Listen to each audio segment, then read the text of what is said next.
মধ্যে জয় ভাৰত পাৰ্টি নামেৰে এখন ৰাজনৈতিক দল ঘোষণা কৰিছোঁ। অসমত যি সমস্যা আছে গোটেই সমস্যা ওপৰত ৰাখি পেলাই আমি কাম কৰিম, কাৰণ ইতিমধ্যে যিমান ৰাজনৈতিক দল আছে অসমৰ ৰাইজে একচুৱেলি সন্তুষ্ট নহয়।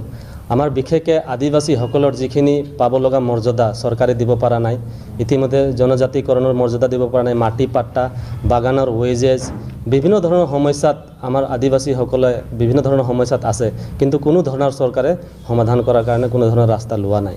আৰু ইয়াৰ উপৰিও অসমত বহুত সমস্যা আছে, নিবনুৱা সংস্থাপনৰ সমস্যা আছে, বানপানীৰ আছে।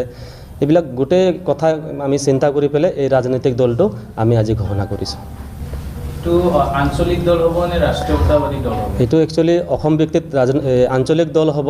পৰৱৰ্তী ক্ৰমে আমি এইটো সমূহ ভাৰতত আমি এই দলটো আমি কাম কৰিম। হয়, নিশ্চয় আমি এতিয়া ৰাজনৈতিক দল খুলিছোঁ, আৰু ৰাজনৈতিক দল আমি আগবাঢ়িবলৈ হ'লে আমাক গ্ৰাছ লেভেলত আমাক ভেটি মজবুত কৰিব লাগিব। যাৰ কাৰণে আমি এইবাৰ পঞ্চায়ততে আমি প্ৰতিদ্বন্দ্বিতা কৰিম। সমূহ ঘৰৰ অসমতে আমি পঞ্চায়ত আমি কণ্টেষ্ট কৰিম এইবাৰ, আৰু লগতে 2026তো আমি MLA কণ্টেষ্ট কৰিম। তাৰপিছত BTR ইলেকশ্যন আছে, কাৰ্বি আংলং অট'নমাছ কাউন্সিল আছে, আমি গোটেই জেগাতে আমি প্ৰতিদ্বন্দ্বিতা কৰিম। ইতিমধ্যে আমাৰ 37 এছেম্বলি কনষ্টিটুৱেঞ্চিত আমাৰ আলোচনা হৈ গৈছে। ইতিমধ্যে আপাৰ আছাম, লোৱাৰ আছাম, উজনি আছাম গোটেইখিনি আলোচনা হৈ আছে, আৰু আমি গোটেই অসমত আমি পঞ্চায়ত কণ্টেষ্ট কৰিম। মই আপোনালোকক লিষ্টটো দি দিম অলপ পিছতে।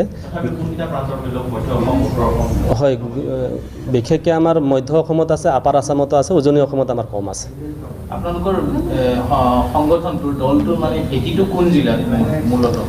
মূল জিলাত বুলি ক'লে আমাৰ ওদালগুৰিত আমাৰ হেড অফিচ হ'ব, আৰু বিশেষকৈ আমাৰ তিনিচুকীয়া, ডিব্ৰুগড়, যোৰহাট, শিৱসাগৰ, বিশ্বনাথ চাৰিআলি, লখিমপুৰ, ধেমাজি, শোণিতপুৰ, সেই এৰিয়াবিলাকত আমাৰ বেছি প্ৰভাৱ পৰে। অকল আদিবাসী বুলি নহয়, আমি সমগ্ৰ অসমবাসীক লৈ পেলাই আমি এইটো কাম কৰিম, অসমবাসীৰ হৈ পেলাই আমি কাম কৰিম। আমাৰ সক্ৰিয় সদস্য ইতিমধ্যে 500 মান হৈছে, আৰু আমাৰ আলোচনা হৈ আছে, বাঢ়ি আছে ইতিমধ্যে। সভাপতি মই নিজে, আৰু মোৰ নাম তেহাৰু গৌৰ, মই কেন্দ্ৰীয় সমিতিৰ সভাপতি, আৰু মোৰ লগতে সাধাৰণ সম্পাদক জোনা কুজুৰ। নমস্কাৰ। আৰু উপসভাপতি হিচাপে আমাৰ দিলীপ ঢেলা। হয়, যিমানে দল হৈছে একচুৱেলি বিশেষকৈ আমাৰ আদিবাসী জনগোষ্ঠীটোক একেবাৰে প্ৰতাৰণা কৰা দেখা গৈছে, আৰু অকল ভোট বেংক হিচাপে ব্যৱহাৰ কৰা দেখা গৈছে। যাৰ কাৰণে আমি আদিবাসীৰ পৰাই আমি নেতৃত্ব লৈ আছোঁ। আমি নেতৃত্ব যদিও লৈ আছোঁ, আমি অকল আদিবাসী বুলি নহয়, আমি সমগ্ৰ অসম লৈ পেলাই আমি কাম কৰিম। আমি 26ত 37 আমি MLA আমি কণ্টেষ্ট কৰিম। চাওক, ইয়াৰ আগতে আমাৰ এটা সময়ত 22টা MLA আছিল আদিবাসী জনগোষ্ঠীৰ। আজি কমি আজি 4টা না 5টাহে হৈ আছে। গতিকে আমাৰ বহুত সমষ্টি আমাৰ হাতৰ পৰা ওলাই গৈ আছে। আদিবাসী মেজৰিটি সমষ্টিত আদিবাসীসকলে তাতে প্ৰাৰ্থিত্ব পোৱা নাই বা সুযোগ পোৱা নাই। তো আমি এই দলৰ প্লেটফৰ্মত আমি আমাৰ আদিবাসীসকলকো আমি সুযোগ দিম, আৰু অন্য যি অসমৰ জনগোষ্ঠী আছে, জাতি জনগোষ্ঠী সকলোক লৈ পেলাই আমি প্ৰাৰ্থিত্ব দি পেলাই আমি কাম কৰি যাম। আমি অকলে খেলিম, এতিয়ালৈকে জইনলি কোনো ধৰণৰ ভাবা নাই।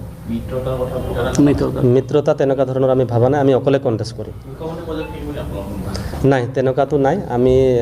আমি অকলে কণ্টেষ্ট কৰিম, কাৰোৰ লগত এতিয়ালৈকে আলোচনা হোৱা নাই, আৰু আমি অকলে ইলেকশ্যন খেলিম।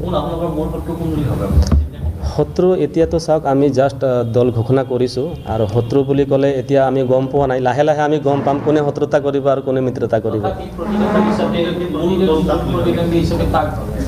মূল প্ৰতিদ্বন্দ্বী হিচাপত চাওক, এতিয়া BJPটো আছেই, আৰু কংগ্ৰেছো এতিয়া উঠি আহি আছে অসমত।